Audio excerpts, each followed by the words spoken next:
Hello guys, in today's video I'm gonna show you how to disable mobile voice overlay on your account on Discord on voice settings, easy and quick.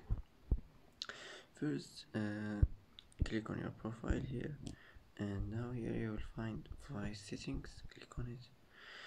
Now as you see, you will find enable mobile voice overlay, and just click like this and this will be disabled.